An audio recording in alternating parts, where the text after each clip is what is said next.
Bahkan kalau perlu Pak, 300 ayat yang menjadi pemicu hidup intoleran, pemicu hidup radikal dan membenci orang lain karena beda agama, itu di skip atau direvisi atau dihapuskan dari Al-Quran Indonesia.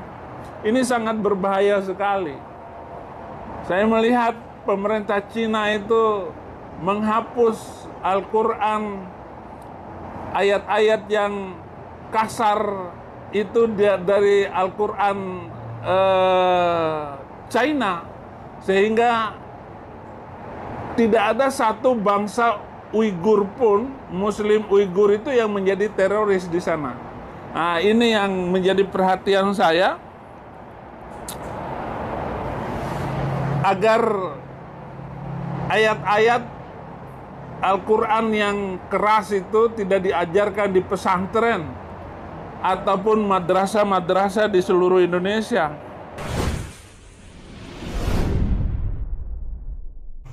Kulo diminta panitia untuk bikin judul.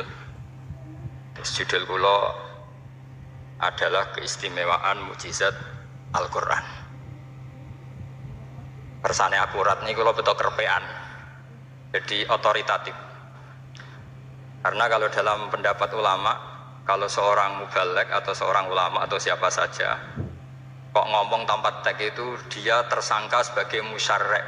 Musyarrek itu menandingi syariatnya Rasulullah SAW dengan pikiran-pikirannya, dengan jargon-jargonnya. Jadi itu masalah besar kalau dalam tradisi ulama, karena pikirannya tidak musalsal, tidak ada silsilahnya ila Rasulillah SAW. Makanya saya meskipun banyak orang percaya ngaji di mana-mana itu bawa kitab. Satu ya tadi niat ngerpek tadi, supaya saya dulu masih ingat zaman di sarang itu kalau tes itu banyak yang bawa kitab. Ketika ditanya, ini namanya ngerpek? Enggak Pak, mutolaah itu tanpa batas. Jadi mutolaah itu kapan saja. Yang agak kriminal itu kasus ujian nasional. Itu ada seorang guru SD, ini kisah nyata, ingin membocorkan ujian apa? Nasional, itu kan jelas kriminal ya. Si guru SD tadi berdalih gini, wong ujiannya mungkar nakir saja dibocorkan, apalagi ini ujian negara ya. Karena semua kiai itu kan mengajari kita marrobuka waman nabi, itu kan mengecewakan mungkar nakir, artinya kan membocorkan ujian.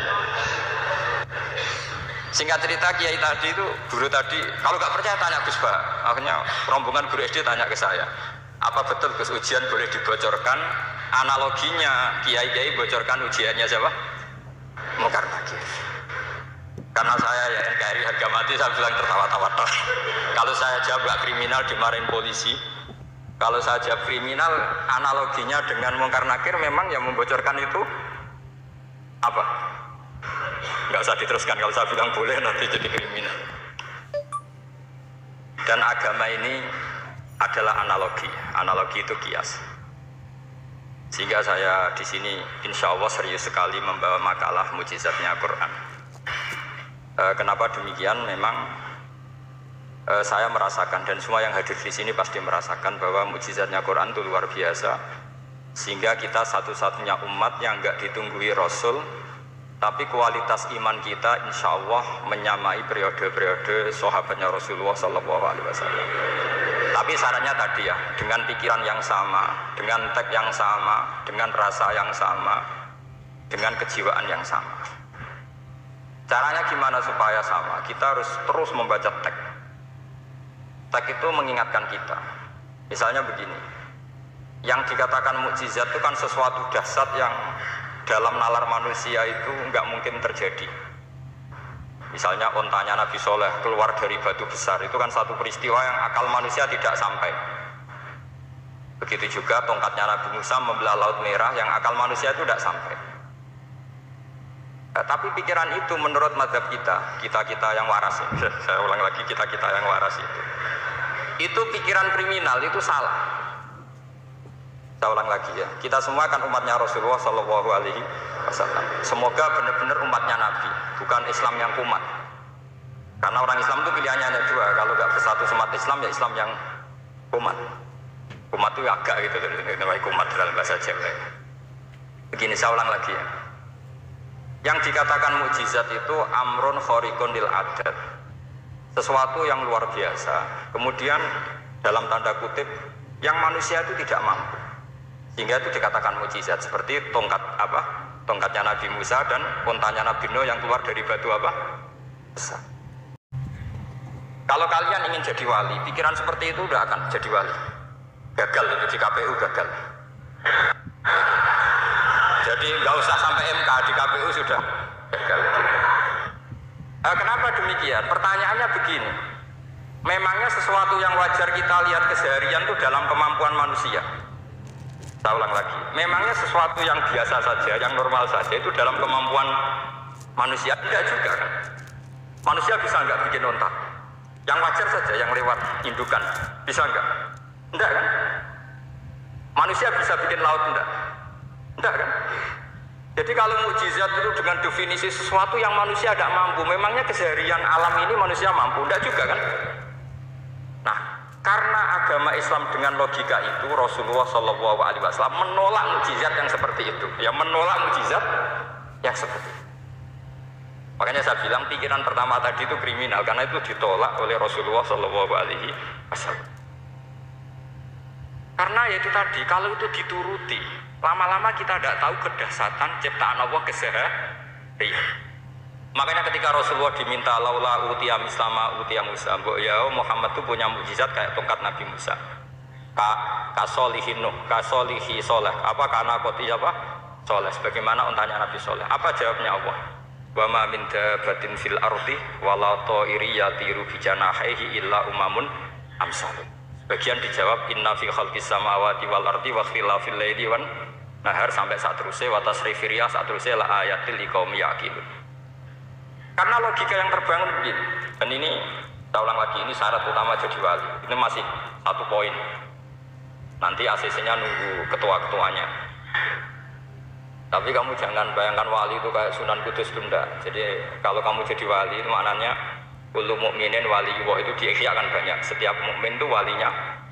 Tapi maknanya gini, waliyullahi wong sing disaakeni Allah. Itu jadi gak usah dimaknani kekasih Allah. Ya. Jadi karena dalam bahasa Arab itu waliyul yatim adalah orang yang kasihan sama anak yatim sehingga diurus segala keperluannya. Perempuan yang perawan punya bapak namanya apa? Wali, artinya si bapak sayang sama putrinya disebut apa? Wali. Jadi nanti kalau kamu jadi wali dengan makna yang tadi kullu mukminin waliyullah. Setiap mukmin adalah orang yang dikasihani Allah dan insya Allah semua kita masuk, paham ya? Ya, enggak wali songo itu baru maknanya waliyullah sing disayang Allah. Kayaknya kita belum daftar yang ke situ nanti itu ada urutannya. Saya ulang lagi ya. Kalau kita mengakui kudrohnya Allah nunggu mukjizat, yaitu nunggu tongkatnya Nabi Musa membelah Laut Merah, nunggu ada unta keluar dari batu, maka itu kecelakaan besar dalam tauhid, kecelakaan besar dalam kesaksian kudratullah. Kenapa? Karena alam yang kita lihat keseharian juga tidak dalam kemampuan kita. Alam yang kita lihat keseharian juga tidak dalam kemampuan kita. Misalnya begini, kalau kamu melihat nyamuk, itu pertama Quran turun tentang nyamuk, itu orang munafik komentar, wah Tuhannya Muhammad kurangan stok, sampai contoh saja hanya seekor nyamuk. Tapi apa kata Allah? Inna woha la yastahi ayyadriba masalam ma ba'udatan fama fokor. Nyamuk itu bukan sekedar kecilnya. Tidak usah kamu bikin nyamuk yang ada nyawanya, itu terlalu sulit. Sampai semua tak suruh bikin patungnya nyamuk. Gampang mana bikin patung nyamuk sama gajah? Tidak usah dikasih nyawa. Terus cari tatahnya itu dari mana, orang Jepara pun tidak akan bisa. Belum nanti bentuk alat kelaminnya, belum nanti uratnya alat kelamin, belum nanti punya jantung, jantung punya urat, jantungnya nyamuk juga punya kuman, kumannya juga punya organ tubuh, organ tubuhnya punya urat. Apa itu tidak lebih dahsyat ketimbang tontonan mukjizat yang diperagakan para nabi-nabi sebelum Rasulullah Shallallahu Alaihi Wasallam?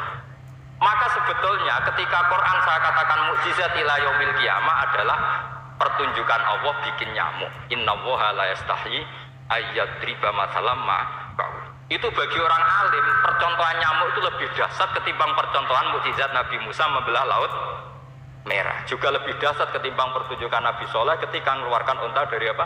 Batu. Dong, jelas nih. Maka umat Rasulullah, terutama ulamanya, harus ngomong seperti ini terus. Dengan cerita seperti ini, maka Quran jauh lebih dahsyat. Makanya mukjizatnya Quran tanpa apa? Batas. Jelas ya? Makanya kita harus bertobat secara masif, mengatakan kedahsyatan adalah nunggu sesuatu yang thorikun lil adat, bahwa yang kita lihat keseharian adalah semua di luar kemampuan kita. Nah kita ini kan keliru, itu tadi, wah unta keluar dari apa? Batu. Laut merah terbelah, ini dahsyat, manusia tidak akan mampu. Memangnya manusia pernah mampu bikin laut? Memangnya manusia pernah mampu bikin nyamuk? Memangnya manusia pernah mampu bikin telur ayam? Karena keseharian seakan-akan ini tidak ayatnya Allah Ta'ala. Itu kebodohan. Makanya tidak mungkin jadi wali. Yang jenis seperti ini ya gak jadi wali. Sama tenang saja, nanti saya paling nggak sampai 1 jam. Karena saya tidak biasa ngaji umum.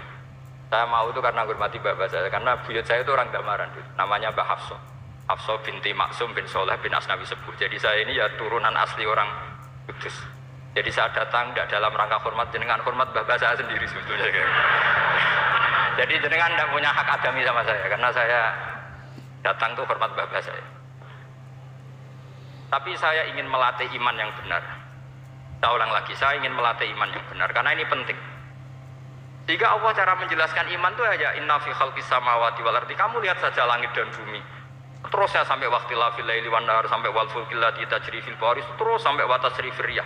Ini semua tontonan yang kita lihat semuanya di luar kemampuan kita. Itu tadi contoh paling gampang, nyamuk kayak apa? Apapun profesornya seseorang, apa bisa bikin nyamuk? Tidak usah yang bernyawa, patungnya saja. Coba nyamuk itu punya organ tubuh enggak? Punya. Organnya ada kumannya enggak? Ada. Alat kelaminnya ada bolongannya enggak kira-kira? Ada. Kayak apa sulitnya? Jadi andaikan saya ke umatnya Nabi Musa terus bengkai lah sama Nabi Musa, ini gue Nabi Musa keren, punya tongkat. Saya akan bilang Rasulullah lebih keren karena punya Quran. Nah di sini makna kenapa mukjizatnya Quran dikatakan afdolul mukjizat, mukjizat paling keren, paling hebat. Karena menjadikan manusia punya nalar yang lebih objektif. Artinya lebih objektif. Kenapa kita hanya kagum dengan sesuatu yang dahsyat? Dengan alasan kita tidak mampu. Memangnya dengan hal-hal yang keseharian kita mampu? Tidak juga kan? Jelas ya? Mohon bener nih ya? Mohon bener di mana nih? Mohon gini malam selai tidak dari bareng-bareng. Mohon bener ya? Sehingga iman di era Rasulullah SAW itu gak lagi butuh sesuatu yang khorikun lil. Kedua pertimbangannya Rasulullah Muhammad SAW, mukjizat yang khariqunil adat itu resikonya lebih tinggi untuk tidak abadi. Nanti saya bacakan takbirnya. Misalnya tongkatnya Nabi Musa itu hanya disaksikan oleh orang yang di era itu pun yang kebetulan menyaksikan. Saya ulang lagi ya, resiko mukjizat mahsusah istilahnya, mukjizat yang bisa dilihat dengan indera, itu resikonya hanya dilihat orang yang di saat itu menyaksikan. Gimana?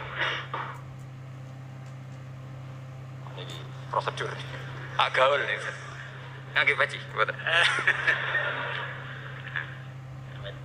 terus gimana? Oke. Saya teruskan lagi ya. Ini mau normal nih, buatan kebanderan nih, buatan kebanderan nih. Saya ulang lagi ya. Jadi yang dikatakan mukjizat itu seringnya kan dikasih definisi satu pertunjukan yang di luar kemampuan manusia. Sehingga tongkat Nabi Musa membelah laut merah disebut apa?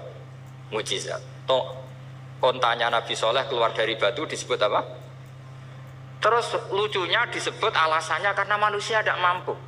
Memangnya manusia mampu bikin unta normal yang lewat indukan? Mampu enggak? Artinya umatnya Rasulullah lebih sering melihat kekuatan Allah Subhanahu wa ta'ala kulla waqtin wa khinin, setiap saat, karena cara berpikir sudah dibenahi Al-Qur'anul Karim. Paham ya? Maka untuk jadi wali umatnya Nabi itu lebih mungkin karena melihat kedahsyatan Allah setiap saat. Nggak usah nunggu sesuatu yang super kayak apa? Kan filakil bahri, sebagaimana laut terbelah oleh tongkatnya Nabi siapa? Musa. Terus ketiga, kalau logika mukjizat gini itu terus menerus seperti yang dialami Nabi Musa, resikonya adalah umat selalu menuntut hal yang aneh-aneh dan melupakan hal yang pokok. Itu lebih bahaya lagi. Misalnya begini, contoh gampang. Kita ini hidup di bumi setelah sampean belajar ilmu falak atau astronomi atau belajar geologi. Planet yang sebesar ini apa? Semuanya itu sudah maha dahsyat. Gara-gara kita berpikir butuh kejadian yang aneh. Ya gara-gara ingin kejadian yang aneh. Mungkin lama-lama Anda ingin cari model hewan yang kepalanya itu di pantat. Baru percaya kudrahnya Allah. Lama-lama kamu jadi dukun. Seneng ular yang berkepala manusia, itu baru dasar. Nanti menjadi klinik. Makanya kritiknya ulama, mukjizat itu tidak perlu dituruti. Karena kalau dituruti itu bahaya bagi kelangsungan kenormalan kita. Makanya kata Abdul Hamid Khan, termasuk kitab yang saya kagumi, kata beliau begini. Yang menjadikan orang kafir adalah dia nganggep kudrahnya Allah Ta'ala itu bergantung sesuatu yang dahsyat. Dia nggak sadar bahwa keseharian dalam hidupnya semuanya pertunjukan kudrahnya Allah Subhanahu wa Ta'ala. Kayak tadi, saya contohkan nyamuk tadi. Inna woha la yastahi ayyadriba masalam ma. Terus terusannya ba'udotan pamafokwa. Kayak apa susahnya bikin nyamuk? Sudah kecil, punya alat kelamin, punya organ, punya urat, lalu dalam tubuhnya juga ada kuman, kumannya juga berorgan. Kebayang nggak Anda bikin seperti itu? Enggak. Dahsyat mana dengan tongkatnya Nabi Musa? Sama-sama berstatus kita tidak mampu sama sekali. Dahsyat mana? Sama kan? Nah, itu yang diinginkan Rasulullah Shallallahu Alaihi Wasallam, dan Al-Quran menggiring kita cara berpikir begitu terus. Sehingga Quran cukup menghentikan wa ma min dabbatin fil ardi wala ta'iri yatiru bi janahaihi illa umamun amsalukum. Sebetulnya burung yang setiap hari terbang, yang setiap hari lewat Anda, itu semuanya bukti kekuasaan Allah Subhanahu wa Ta'ala. Tidak usah nunggu kejadian-kejadian super dahsyat.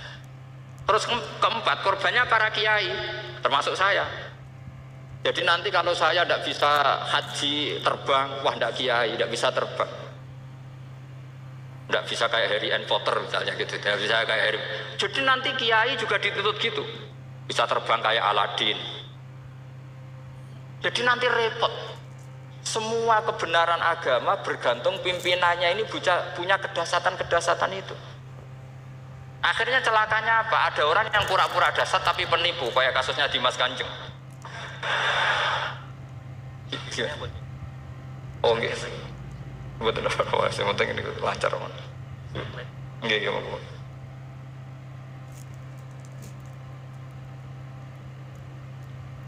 Jadi makanya nanti itu saya akan memberi penjelasan tentang apa?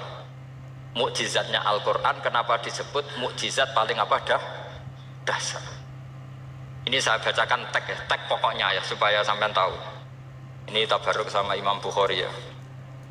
Redaksi yang diriwayatkan Imam Bukhari, qala Nabi sallallahu alaihi wasallam, ini ikut kitab Fadhailil Quran.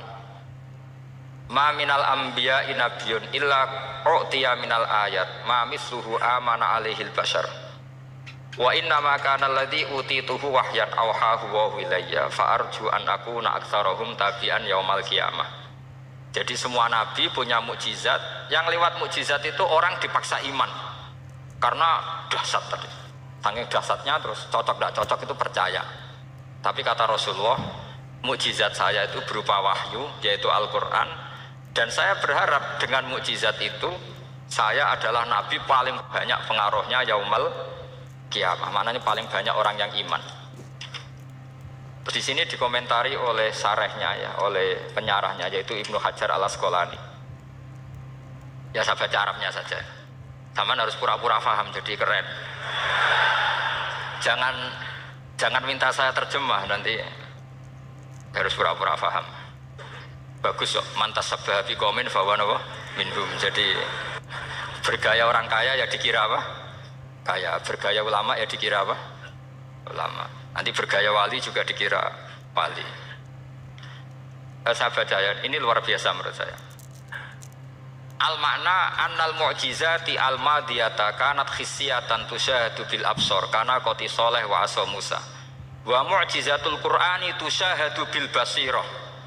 Jadi kayak tadi, kedahsyatan tongkat Musa itu karena apa? Laut kok bisa dibelah sebuah tongkat, itu aneh. Kalau maknanya aneh adalah di luar kemampuan manusia, nyamuk lebih aneh. Kayak apa susahnya bikin organ apa? Nyamuk yang sekecil itu. Artinya bedanya apa? Tongkatnya Nabi Musa dengan pertunjukan nyamuk yang sama-sama mengarah satu titik, yaitu mengakui absolutisme kudrahnya Allah Subhanahu. Sama ndak? Sama. Sehingga umatnya Rasulullah tidak perlu ditunggoni mukjizat simsalabim. Cukup penalaran akal. Ini namanya basirah apa? Basirah. Ya jelas ya. Mohon sampean ra usah kepen roh tokate Nabi Musa to. Cekap melihat apa? Nyamuk. Ya sudah bagus, sudah maju, sudah keren. Ya jelas ya.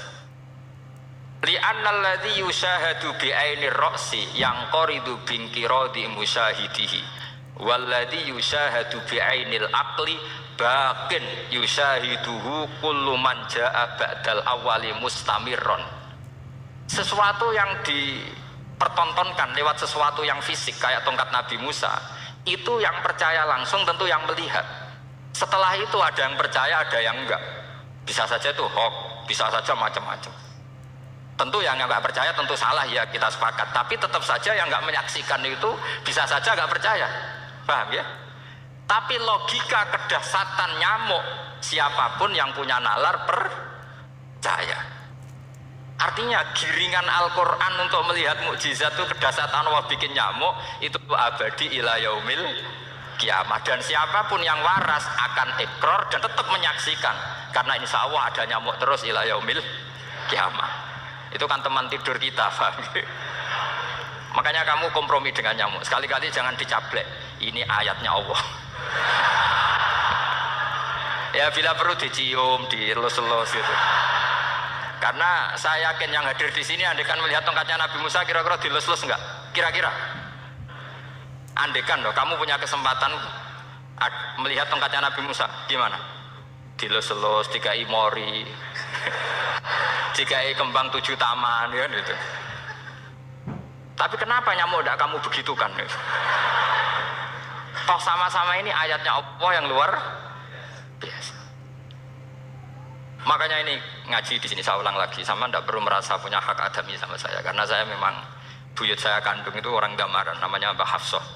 Hafsah itu binti Maksum bin Soleh bin Asnawi Sepuh. Jadi saya ini termasuk turunan beliau yang keluar dari Kudus di Rembang. Karena mbah saya kandung itu sepupunya Mbah Sahal, sama Mbah Sahal ibunya Badiah ya putrinya Mbah Hafsah ini. Kalau ibu saya namanya Sofiyah ya putrinya Mbah Hafsah ini. Jadi kenapa saya cerita ini ya, memang Quran sudah terang-terangan ngendikan dzurriyatam ba'duha apa mimba. Jadi kekuatan dzurriyah itu luar biasa. Jadi kita menjaga harkat dan martabat para leluhur supaya ilmu ini terjaga. Jangan marisi gaya netok, baik alim terus putune pedita-pedidi gak alim terus gak keren, menurut saya itu malu itu. Jadi marisi itu ya kalau putunya orang alim ya alimnya, jangan marisi mulyane. Orang alim terus mulya tok gelem dicucup itu gak keren menurut saya. Niru alimnya dulu baru sama-sama dicucup itu baru betul, Pak. Jadi ada aturannya. Saya teruskan. Sehingga Quran kalau menggiring mukjizat, ketika Rasulullah SAW dituntut kafir Mekah, kita tahu kan mereka nuntut apa misalnya? Lan nu'mina laka hatta tafjura lana minal ardi nabiyam bu'a au takuna laka jannatum min nakhili wa inabin fatufajjiral anhara khilalaha napa tafsira au tusqitas samaa kama zamta alaina kisafan au ta'tiya billahi wal malaikati qabila au yakuna laka baitum min zuhrufin au tarqa sama. Masih mereka bilang gini, walan nu'mina liruqiyika hatta tunzila alaina kitaban naqra. Mereka nuntut tuh, Muhammad saya percaya kamu rasul, tapi syaratnya Mekah yang tandus sulap, jadi kota yang subur makmur. menjadi jannat subur makmur. Atau begini saja Muhammad, kalau kamu gelo sama saya mangkel karena kita ada iman, turunkan saja azab. Kisafa minas sama, turunkan saja azab. Atau begini Muhammad, kamu kan bilang utusan Allah, kamu datang saja bersama Allah digandeng gitu. Digandeng terus sama Allah diangkat tangan kamu, dimaklumatkan kalau kamu rasulnya. Au ta'tiya billahi wal malaikati qabila. Karena mereka dengan logika yang salah. Yang dikatakan mukjizat itu sesuatu yang seperti itu. Artinya kalau kamu berpikir mukjizat yang seperti itu, berarti Anda turunan kafir Quraisy. Anda turunan apa? Kafir Quraisy. Maka nggak boleh berpikir mukjizat seperti itu. Nyatanya Allah cukup menjawab dengan ayat wa ma min dabatin fil ardi wala ta'iri yatiru bi janahihi illa umamun amsalukum. Dijawab lagi inna fi khalqis samawati wal ardi waqtilafil laili wan nahar wal fulki allati tajri fil bahr saturuse la ayatil liqaumi yakin. Semudah itu kita iman kedahsyatan kudratnya Allah. Cukup melihat kerbau, kok bisa ya jaga populasinya, padahal tidak pernah dia seminar cara jaga populasi. Nyatanya tetap terjaga. Tanpa lamaran ya bisa jaga keturunannya. Tanpa sesar ya anaknya lancar. Tanpa sesar kan? Artinya mereka bisa. Karena di sini ada kudratullah. Ada apa? Ada kudratullah. Nah, kalau iman seperti itu, Anda baru betul. Yaitu yang disebut Allah, ya tanazzalul amru bainahunna li ta'lamu annallaha ala kulli syai'in qadir wa annallaha qad ahata bi kulli syai'in ilma. Semua urusan di alam raya ini hanya Allah ingin mempertontonkan bahwa saya kuasa. Jadi tidak perlu nunggu yang aneh-aneh. Sehingga andaikan saya ketemu Nabi Musa dan ketemu Rasulullah Muhammad SAW, pasti saya milih Nabi Muhammad sebagai ketua. Karena Nabi Muhammad yang bikin sarana iman dengan sarana yang seluas-luasnya, dan sarana ini tidak habis dan ada di mana saja, yaitu sarana ikrar bahwa Allah kudroh dan kudrohnya tanpa batas. Nabi bikin sarana apa saja, melihat langit, bumi, lautan, nyamuk, hewan, semuanya sarana untuk ikrar kudrohnya Allah Subhanahu wa ta'ala. Sementara Nabi Musa mempertontonkan hanya nunggu mukjizat sing khariqun lil adat.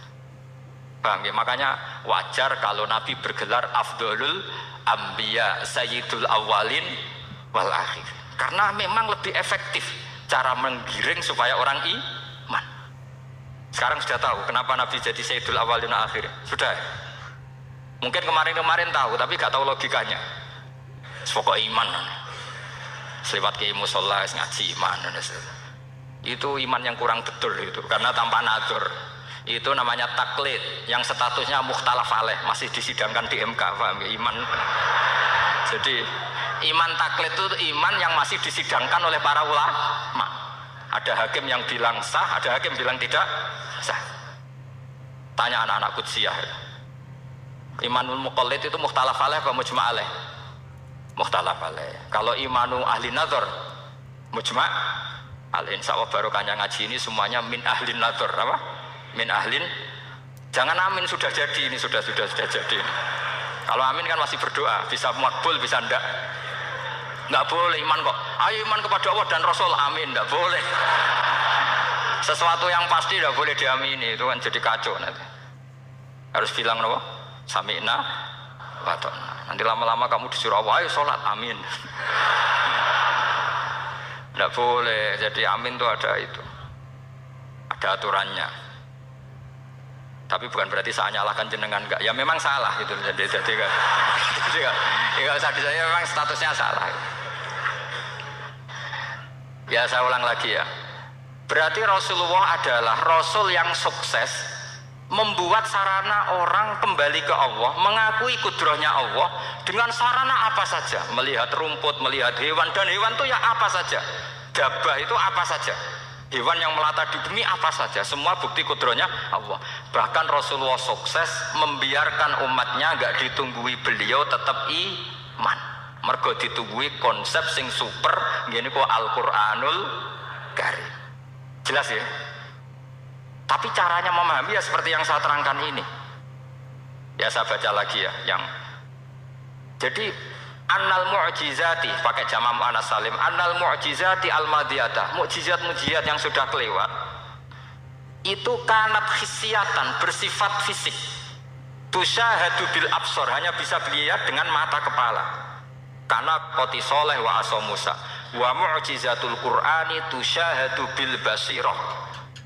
Sementara mukjizatnya Quran disaksikan dengan mata hati, dan setiap orang punya mata hati. Fayakunu man yattabi'uhu li ajliya aksar li anna alladhi yushahadu bi ainir ra'si yang qoridu bingkirodi musyahidihi walladhi yushahadu bi ainil aqli baqin yushahiduhu kullu man ja'a badal awal mustamirron. Sesuatu yang dilihat dengan mata kepala, setelah para saksi ini meninggal, maka setelahnya mencari-cari, bisa percaya bisa enggak. Tapi mukjizat yang disaksikan mata hati, siapapun percaya dan sampai ila yaumil kiamat. Dan tentu Quran lebih unggul dalam hal ini. Dan insya Allah kita semua adalah ahli Quran. Yaitu harus punya kesimpulan falam mata bayyana lahu qala a'lamu annallaha ala kulli syai'in qadir. Sebagian ayat wa li ta'lamu annallaha ala kulli syai'in qadir wa annallaha qad ahata bi kulli syai'in ilm. Itu kenapa mukjizat Al-Quran dasar. Itu yang gampang-gampang ya, melihat nyamuk, unta, kerbau itu yang gampang. Anda tak naikkan kelas sedikit menjadi agak ilmiah. Misalnya begini, kamu ahli falak. Misalnya kamu ahli falak. Misalnya kayak Batu Rehan ya. Itu pasti tahu kalau matahari dan rembulan dibikin Allah itu asyamsu wal qamaru bi husban, bahwa matahari dan rembulan dibikin ini untuk hisab. Walladzi ja'ala syamsa diya'a wal qamara nura wa qaddarahu manazila li ta'lamu 'adadas sinina wal hisab. Sehingga ketika ternyata betul samsiah bisa dihitung menjadi tahun samsiah, yang oleh bahasa milenial disebut Masihiyah. Sayyidina Umar agak tersinggung. Sebetulnya yang namanya hisab itu tidak ada hubungannya dengan Masehi dan Hijriah, itu tidak ada. Semua berdasar matahari atau apa? Rembulan. Lah sialnya yang samsiah ini oleh bahasa internasional disebut apa? Masihiyah. Makanya Sayyidina Umar marah terus bilang ya sudah kalau gitu Qamariyah bikin apa? Hijriah. Jadi itu sebenarnya nama politik. Sebetulnya kalau objektif yang jadi ukuran ya samsiah sama Qamariyah. Berhubung ini sudah diambil tetangga partai sebelah, akhirnya ya kira-kira gitu loh. Jadi kira-kira seperti itu. Akhirnya kita namanya apa? Hijriah, apa samsiah sama apa? Hijriah. Sebetulnya yang asli ya samsiah, Qamariyah. Tapi gak apa-apa lah. Dunia itu mesti ada politiknya. Lah yang repot orang-orang fanatik hukum pakai bahasa nasional, itu repot. Jadi misalnya kematian Yesus Kristus, itu mesti Batu Rehan kan nggak percaya. Akhirnya ditambahi kematian Sibeh.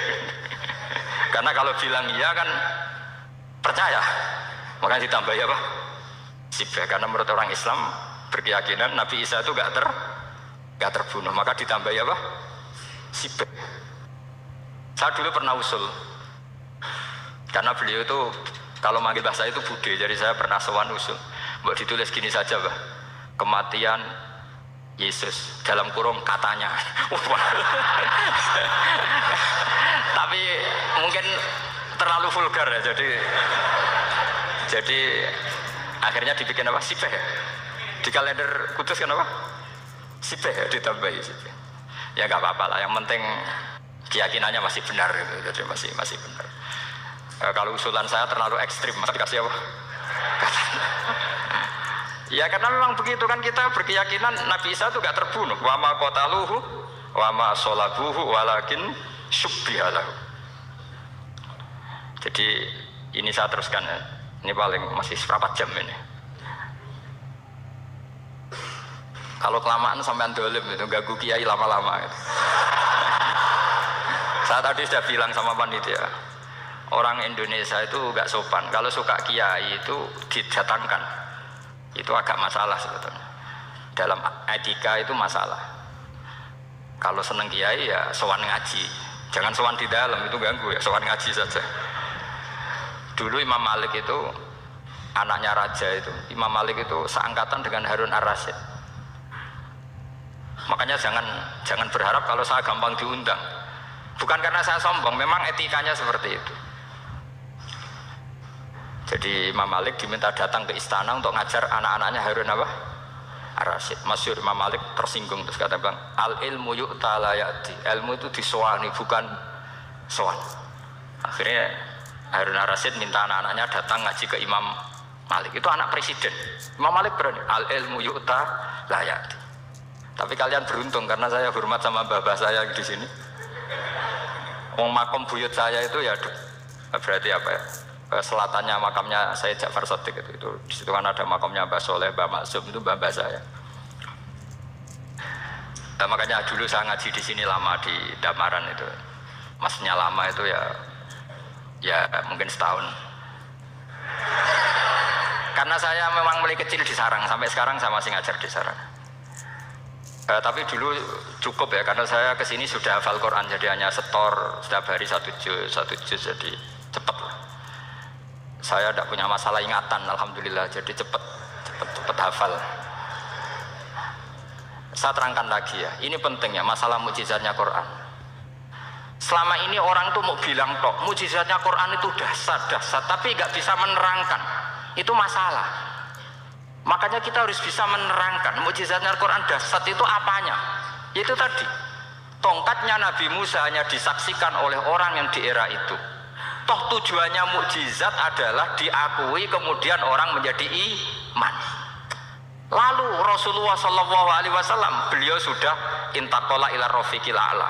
Tapi konsepnya Quran menjadikan orang yang nggak ditunggui beliau tetap iman ila yaumil kiamah. Itu yang maksud fa'arju an aku na aksarahum tabi'an yaumal kiamah. Mukjizat saya itu cukup Quran kata Nabi, dan dengan mukjizat itu orang akan iman ila yaumil kiamah. Caranya seperti ini. Karena tadi sedahsyat-dahsyatnya mukjizat, tujuan utama orang terdikte supaya ikrar ngakui kudrohnya Allah. Lah ngono kok ngenteni tongkat sakti lah opo, cukup deloknya mau. Paham ya? Jelas ya? Alhamdulillah mau naik kelas ini sudah benar, ini sudah benar. Terus kedua begini, kedahsyatan Quran lagi. Quran itu bisa merunut, mentartibkan logika. Bahkan logika ini logika yang universal. Siapa saja merasakan logika itu. Misalnya begini, dulu orang kafir itu punya Tuhan banyak. Tentu yang dipertuhankan yang mana? Yang dipertuhankan itu banyak. Karena pikiran mereka urusan banyak, problem banyak, ya Tuhannya harus banyak. Ada BPKB 3D kan, istri cerewet, macam-macam lah itu kan. Problemnya banyak, maka Tuhannya harus banyak. Karena Tuhan itu maknanya penyelesai masalah. Sehingga kalau masalahnya banyak, Tuhan harus banyak. Ketika Rasulullah membawa konsep satu Tuhan, mereka janggal. Makanya mereka bilang, aja'alal alihata ilaha wahida inna hadza lasyai'un ujab. Masa Tuhan satu? Ini aneh, nggak bisa. Tuhan harus banyak, karena masalah kita banyak. Itu terpatri, di otak mereka terpatri. Lalu Nabi dengan santai diajari Allah menerangkan, andaikan kalian punya majikan banyak dan perintahnya beda-beda, kamu suka enggak? Ya enggak suka, mat, enggak enak. Punya majikan banyak itu udah enak. Milih mana majikan banyak sama satu? Satu aja, mat. Tuhan kamu adalah majikan kamu. Kalau banyak kamu bingung. Ya mat, satu aja mat. Itu segampang itu. Jadi menggiring, Tuhan itu kan bos kita, tuan kita. Kalau banyak berarti yang memerintah kita banyak, dan bisa konflik bos-bos kita ini karena berebut anak buah tadi. Akhirnya mereka, kalau kamu punya majikan banyak dan perintahnya beda-beda, semuanya minta dilayani, kamu pusing enggak? Ya pusing, mat. Minta mana? Majikan banyak sama satu? Satu saja, Muhammad. Ya Tuhan kamu adalah atasan kamu, maka harus satu. Mereka paham. Oke, mat, Tuhan satu. Itu yang dimaksud dorobawaw matalar rojulan fihi syuraka umutasyakisuna wa rojulan salamal lirojul hal yastawiyani masalah. Langsung alhamdulillah, karena mereka yang paling bodoh pun paham dengan logika itu, paham kalau Tuhan banyak, perintahnya banyak, kita repot. Maka Allah bikin satu masalah, yaitu rojulan fihi syuraka umutasyakisuna wa rojulan salamal lirojul. Satu lelaki, satu bos, satu perintah. Kayak apa mudahnya Allah. Kemudian mereka tetap menuhankan Lata, Hubal, dan Uzza karena mereka dipertuhankan. Sebenarnya nggak pernah Tuhan tapi dipertuhankan. Allah memberi contoh tuh sederhana sekali. Wa daraballahu mathalan rajulaini ahaduhuma abkam la yaqdiru ala syai'in wa huwa kallun ala maulah aina ma yuwajjihu la ya'ti bi khair hal yastawi huwa may ya'muru bil adl. Kata Rasulullah, Lata itu menurut kamu apa? Ya Tuhan kami. Muhammad, Hubal ya Tuhan kami. Uzzah ya Tuhan kami. Lalu kalau mereka kotor ya saya mandikan. Kalau hidungnya coplok ya saya tata. Terus kata Rasulullah begini, kamu mau nggak punya budak atau pembantu yang buta, tuli, bisu? Kamu mau nggak punya pembantu loh ya, pembantu itu budak zaman dulu. Kamu mau nggak punya pembantu yang buta, yang tuli, yang bisu? Wah gak doyan mat, gue apa pembantu ngono? Yang pembantu saja kamu tidak mau yang gitu kok malah punya bos begitu. Orang yang tuli, yang bisu, yang kopok, jadi pembantu saja nggak layak kok malah jadi pangeran. Paham ya? Arca dan berhala itu kan nggak bisa apa-apa. Kamu mau gaji ngasih THR pembantu yang kopok, bisu, picek? Mau? Wong jadi pembantu saja nggak sah kok mau jadi apa? Tuhan atau jadi majikan. Jadi Allah bikin contoh gampang sekali. Wa daraballahu mathalan rajulaini ahaduma abkam la yaqdiru ala syai'in. Enggak bisa apa saja. Wa huwa kallun ala maulah. Anane ngrepoti tok. Inama yuwajjihu la yati bi khair. Mudah sekali.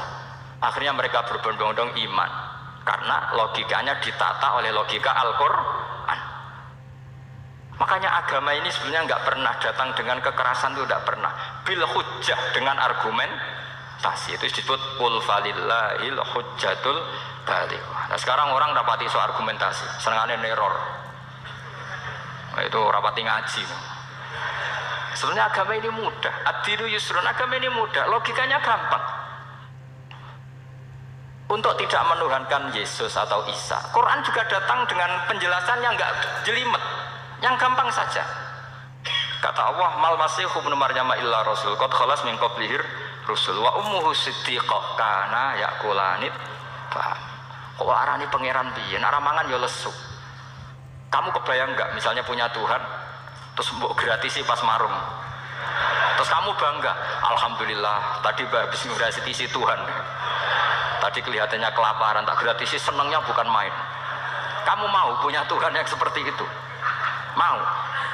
Nggak mau kan? Allah menjelaskan karena ya kulanit kuduyan sego, artinya nak orang mangan yo lemes. Pas kamu minta ternyata Tuhannya baru lemes. Jadi Quran itu tidak sinis gak, tapi menggiring logika bahwa ini tidak mungkin Tuhan. Wong karena ya kulanit gampang kan? Itu gampang. Gampang sekali, logika Quran itu gampang sekali. Dan masalahnya kita sekarang tidak mengkaji Quran yang sisi ini. Ya termasuk kritik kita ya, tapi ya sudahlah, ini dunia ya macam-macam. Ono sing ngaramno lomba, ono sing mendukung lomba, macam-macam. Saya tidak dalam posisi mendukung dan menolak. Saya 0-0, jadi tidak ke kanan tidak ke kiri dalam konteks tadi. Karena ya sudahlah, itu sudah takdir, semuanya takdir. Ada yang setuju ke lomba, ada yang mengharamkan apa? Lomba. Tapi sebetulnya kalau kita berpikir Quran diturunkan ya untuk yang saya terangkan ini, menjaga logika agama al-hujjah al-balighah ila yaumil qiyamah. Karena kita tidak perlu tongkat lagi Nabi Musa, nggak perlu ontanya Nabi Soleh. Cukup dikawal aturan-aturan iman yang cukup mudah dan kita temukan di mana saja ayat-ayat itu. Yaitu wa ma min dabbatin fil ardi wala ta'iri yatiru bi janahihi illa umamun amsalukum atau inna fi khalqis samawati wal ardi dan seterusnya. Nah, cara berpikir gimana Gus? Gampang tadi. Kalau tongkat Nabi Musa membelah laut adalah hal yang kita tidak mampu. Memangnya kita mampu bikin langit bumi? Tidak mampu kan? Berarti ini sudah cukup menjadi ayat kekuasaannya Allah. Jelas kan? Maka mukjizat Quran ini mengawal umatnya Rasulullah SAW ila yaumil kiamat dengan logika seperti itu. Saya ulang lagi, dengan logika seperti itu. Maka ulama nggak boleh berhenti seperti saya ngomong terus seperti ini. Makanya ketika Allah, lam yakunil ladzina kafaru min ahlil kitab wal musyrikina munfakkina hatta ta'tiyahumul bayyinah. Bayyinah itu apa? Rasulun minallah yatlu suhufam mutahharah. Orang kafir semuanya kata Allah, baik berkategori kafir musyrik maupun kafir ahli kitab, itu tidak akan tercerabut dari akar kesalahan mereka, dari cara berpikir mereka, hatta ta'tiyahumul bayyinah, sehingga datang satu kejelasan yang jelas welo-welo. Itu apa? Rasulun minallah yatlu suhufam mutahharah, yaitu rasulnya Allah yang membaca sahifah-sahifah suci, maknanya Al-Qur'an. Untuk menafikan ketuhanan berhala, ketuhanan Yesus, kita cukup dengan konsep Quran. Kayak tadi, kana ya kulanit, termasuk untuk menafikan Tuhan balita, paham ya? Tuhan apa? Fir'aun. Ini contoh terakhir, sampean siap-siap saja selesai. Karena saya memang mau selesai ini, bukan guyon, memang mau selesai. Karena menurut saya mukjizatnya Quran itu jelas. Jadi diterangkan seperempat jam ya jelas, 10 menit ya jelas. Kalau kamu butuh lama, berarti kamu menyaksikan kejelasan Al-Quran. Dan itu kriminal besar ya. Kalau nggak boleh dibahasakan murtad besar, ya kriminal apa besar. Nggak guyon, betul itu. Saya tadi mau nyontohkan apa tadi? Tuhan balita ya. Fir'aun itu berdebat sama Nabi Musa. Singkat debat begini, kalau nggak salah di J19, kalau nggak salah di surat Syu'ara, dicari sendirilah.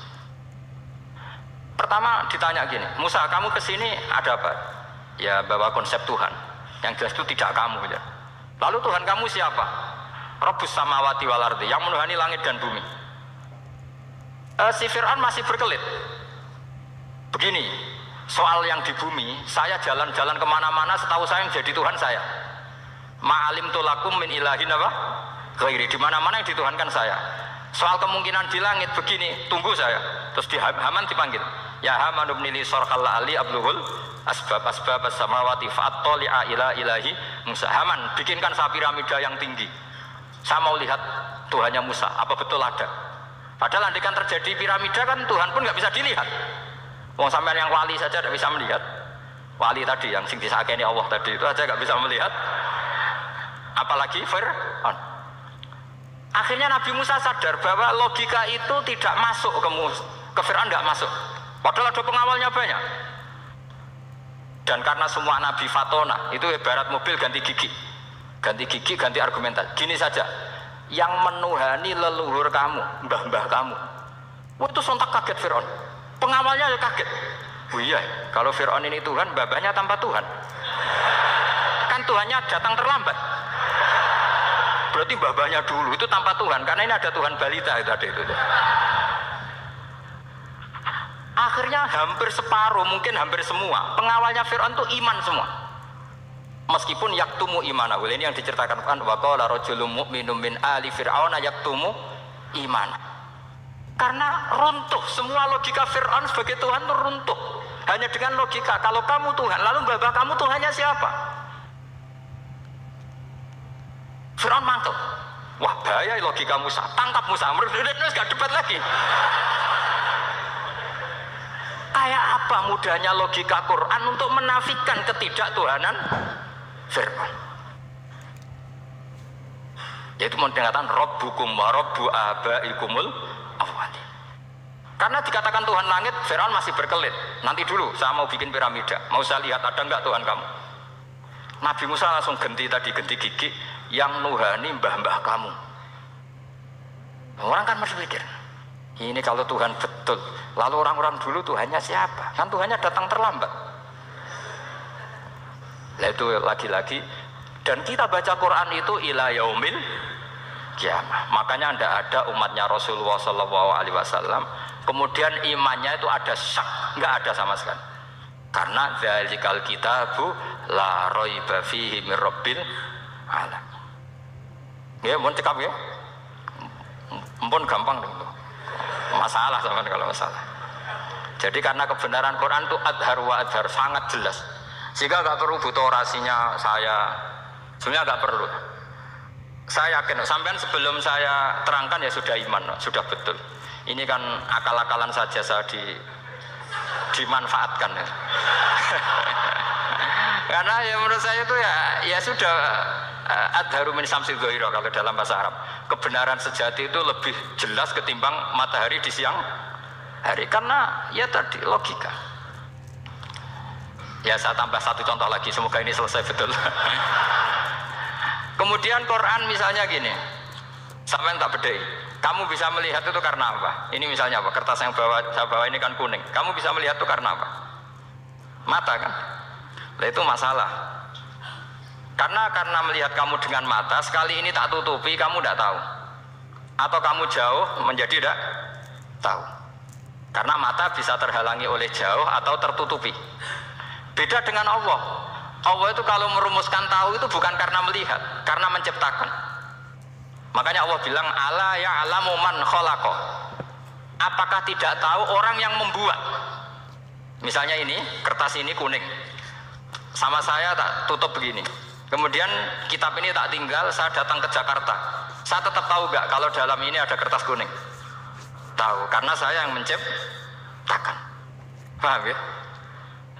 Kamu bangun satu bangunan, di dalamnya ada besi ukuran sekian. Di situ kamu menyimpan emas setengah kilo. Setelah kamu pergi kemana-mana masih tahu nggak? Tahu, karena kamu yang menciptakan. Sehingga ketika kita janggal, masa Allah pirsa semua alam ini? Logikanya gampang, masa yang bikin tidak tahu? Makanya Allah bilang ala ya'lamu man khalaqa. Paham ya? Jadi gampang sekali, mukjizatnya Quran itu gampang sekali. Anak raro kebangetan gitu. Ampun nggih, Al-Fatihah.